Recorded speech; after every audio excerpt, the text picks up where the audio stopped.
노무라 정권이 되게 중요해요. 네. 이 노무라 정권이 잘 나가던 시절에는 노무라 정권에서 지목한 사람이 수상이 된다 할 정도로 네. 노무라 정권의 권위는 대단합니다. 정보력이 대단하군요. 우리나라로 치면 TK 같은 그룹인데 그런 엘리트 그룹 집단들이 있으면서 일본의 경제라든가 정치에 대한 전망도 하고 했는데 굉장히 노무라 증권의 그 경제 분석이 정확합니다. 동아시아 경제나 세계 경제 분석할 때 노무라 증권 자료를 많이 봐요. 근데 노무라 증권에서 한국 경제 성장률 마이너스 6.7%, 재수없으면 마이너스 12%라고 얘기했어요. 네. 일본 애들은 굉장히 객관적으로 이 분석을 하거든요. 굉장히 정확도가 높습니다. 그래서 이번 경기 한번 봐야 돼요. 상당히 우리나라 타격받을 거예요. 달러가 이번에 모든 패권을 다 장악할 가능성이 높다. 그 얘기를 했는데 그 이전에 전 세계 많은 국가들이 이번 우한폐렴을 계기로 해서 동시다발적으로 부도가 나게 되면은 거기에 구제금융을 주기 위해서 엄청난 양의 달러를 찍어내겠죠. 지금 찍어내고 있잖아요. 그래서 지금 미국에서 찍어내고 있는 이 달러는 미친 짓이 아니라 오히려 거기에 대한 대비책으로서 지금부터 미리 임세를 하는 게 아닌가라고 의심된다라고 했는데 벌써 80개국이 벌써 IMF에 구제금융 신청하려 한다는 뉴스가 떴어요. 전 세계 국가 중에 40%예요. 그리고 또 어떤 뉴스가 떴냐면은 아프리카 빈곤국. 그때 제가 방송 때도 얘기했어요. 이번 이 우한폐렴으로 인한 세계 붕괴는 미국과 전혀 교류가 없었던 나라들까지도 달러를 받게 될 것이다. 그랬는데 이건 이틀 전 뉴스에 나왔어요. 근데 제가 말하거나 불과 한 5일 정도밖에 안 됐는데 벌써 이 일이 일어났고 오늘 뉴스에는 뭐가 나냐면 물론 개인적인 기고였지만 미국의 어떤 작가인지 저널리스트가 이번 우한폐렴을 계기로 해서 미중 무역 적자로 생겼던 어떤 돈, 외채, 그 다음에 국채 이런 것들을 다 파해버리자. 근데 이것도 제가 얘기했잖아요. 얘기했죠? 벌써 이 일이 일어난 거야. 내 방송 봤나 봐. 내가 그랬죠. 이거 미국 사람들 이거 알고서 한번 적용시키면 괜찮을 거라고. 그러면서 미국의 쌍둥이 적자를 제거하기 위해서 하고 그 다음에 중국인들 그 부동산 미국의 자산들 동결시켜버리고 더 나아가서 지금 중국이 갖고 있는 국채를 인수하지 않는 걸로 재판 판결 끝내버리면 된다. 맞죠. 근데 이 시나리오 그대로 얘기했어요. 네. 어차피 국제재판에도 손해배상 못 받는다고 했잖아요. 이렇게 해서 끝내버려라. 이게 훨씬 더 효과적이니까. 기술 단감해버립니다. 네, 그리고 지금 사망자가 추가로 발생하니까 여기에 대해서 추가 고소를 더 집어넣으면 돼요. 계속 갱신해서. 그러면 지금 2경 4초가 아니라 10경이 갈 수 있는 거예요. 네, 그래 놓고 10경에서 그래 내가 반 퉁쳐서 5경만 받을게 이런 식으로 해가지고 결국 뭐예요? 지금 중국이 매입한 국채 전부 다 없는 걸로 파해버리고 이런 식으로 다 쳐내버리면 끝나요. 대한민국도 당연하죠. 그러니까 내가 그 얘기하잖아요. 같이 공조해서 해야죠. 우리나라가 가능하다니까. 근데 여러 번 얘기한 거 아닙니까? 그러니까 미국에서 벌써 눈치채고 아니지 내가 눈치챈 거죠. 사실 미국 애들의 마음을 눈치챈 건데 벌써 미국 애들이 이렇게 움직이기 시작하는 거예요. 내가 원래 커뮤니티를 올리고 싶었거든요. 근데 지금 제 커뮤니티가 묶여갖고 제가 올릴 수가 없어. 예언적 중해서 올리고 싶은데 최근 3건이 그래서 일어났어요. 제가 예측했던 일들이. 이 부분 같은 경우도 미국과의 공조를 할 때 국회의원 한 명만 있으면 정말 좋겠네요. 당연하죠.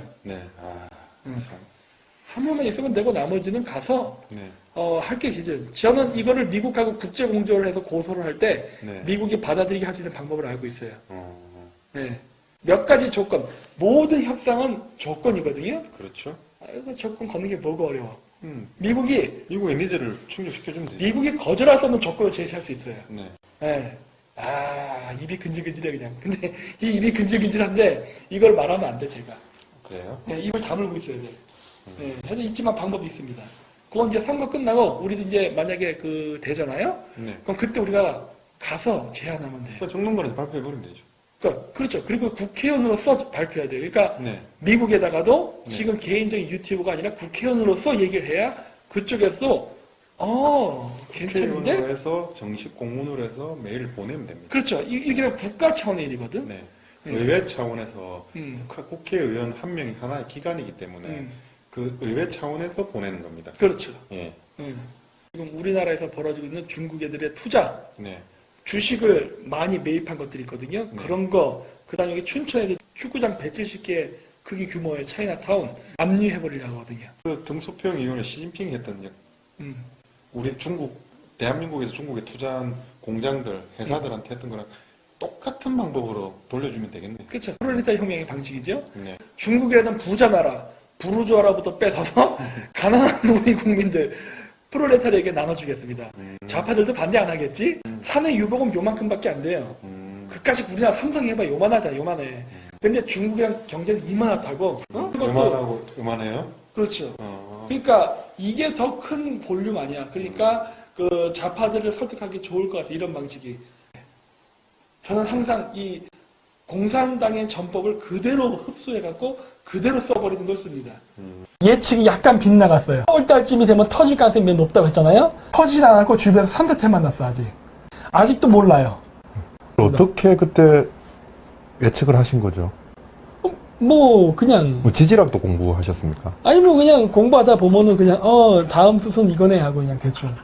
한 번씩 이럴 때 보면 되게 존경스럽기도 하고 네. 박사님 같고 그랬는데 그러니까 지난번에 비례 순번 정할 때는 너무 비논리적이셔서 아니 이 세상에 나비 효과라는 게 있잖아요. 네. 나비 효과라는 거는 굉장히 비논리적인 거지만 사실 그 원인 분석을 하고 들어가면 아 인과관계가 있구나라는 걸 알게 돼요. 다만 그 인과관계가 너무 복잡하게 얽혀 있기 때문에 못 읽을 뿐이지 그런 건 저한테 느끼시죠. 그래서 네. 정말 아쉬웠어. 이게 왜 안 무너졌지 하고. 왜 그러냐면 중경, 그 다음 저 안쪽 사천성의 성도, 이쪽 축선으로 해서 뭐가 있습니까? 양자강이 흐르거든요. 그 양자강의 상류에 있는 게 바로 산샤댐.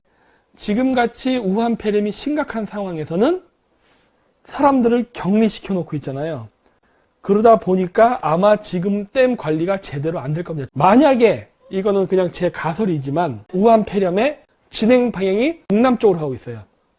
저기 지금 색깔을 진하게 칠해놓은 데가 가장 심한 지역입니다. 양자강을 따라서 지금 우한 폐렴이 쫙 중국이 번져 있거든요. 무엇이 문제라고 했죠? 저 지역은 고온 다습한 지역이라서 우한 폐렴 때 죽었던 시체들이 부패하기 시작하면은 이거는 컨트롤이 안 될 정도로 어마어마한 또 2차 전염병을 유발시킬 수 있는데 때 무너져서 양자강이 범람을 하게 되면 어떻게 될까요? 어마어마한 전염병이 번지지 않을까? 그래서 내가 얘기한 거예요. 중국에서 여름에 번질 수 있는 전염병은 무엇이 있을까? 네. 만약에 중국에서 그런 일이 벌어진다면 과연 시진핑의 생명은 무사할 수 있을까? 굉장히 어려울걸요? 내가 봤을 때 중국이 과연 살아남을 수 있을까? 별거 없어요. 홍수 한 방. 지금처럼 금이 가고 막 꾸불꾸불 막 이런 상태에서 물이 많이 축적되면 어떻게 될까요? 그 댐은 박살나겠지. 그거 박살나지 않게 하려면 어떻게 된다? 댐 문을 열어갖고 물을 방류시켜야 됩니다. 한국 같은 경우는 이게 평지 땅이잖아요. 그럼 땅으로부터 저 위쪽에 마그마, 용암이 있습니다. 그러니까 여기 평지가 있으면 평지보다 위쪽으로 용암이 이렇게 올라와 있는 거예요. 근데 거기다 물을 채워놨네? 물을 앵간히 채우면 상관이 없죠. 근데 물을 이만큼 채워놓으면 어떻게 돼요? 흙이 물을 머금잖아요. 어마어마한 수압 때문에 물이 쫙, 이게 물이 밀잖아요. 수압이. 그러면 어떻게 돼요? 물이 흙을 타고 들어가지. 흙을 타고 들어가면 어떻게 되죠? 마그마랑 접촉을 일으키죠. 물이 마그마랑 닿으면 어떻게 돼요? 수증기가 확 발생하잖아요. 화산 폭발이 나거나 지진이 나거나. 예전에 중국에서 산샤댐을 지을 때 중국의 과학자들이 이거 지으면 안 됩니다라고 얘기했어요. 이렇게 큰 규모를 여기다 짓는 건 위험하다. 세계 최고, 세계 최대. 이래가지고 장택민 때 그걸 무시하고 만들어버렸죠. 스촨성 대지진이 있죠? 그것도 산샤댐하고 무관하지 않아요. 산샤댐이 지금 이렇게 무너진 거는 지진하고 깊은 관련이 있을 거예요. 왜? 땅이 자꾸 흔들리니까. 땅이 흔들리면 댐이 그대로 있을 수 없잖아요. 흔들리면 이렇게 밀리지. 왜?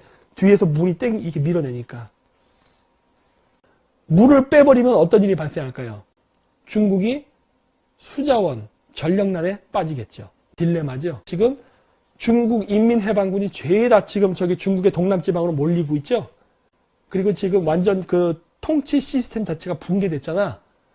과연 저 댐이 관리가 제대로 될까? 제대로 관리가 안 되면 어떻게 될까요? 댐이 더 무너지는 속도가 빨라지겠지. 양자강에 그 홍수가 왔을 때 산샤댐 그거 범람 이 위험 수위까지 도달한다고 해서 전부 방류해서 문 열어가지고 양자강 유역 마을을 막 휩쓸어서 막 사람들 몇천 명씩 죽은 적이 있었어요. 여러 번 있어서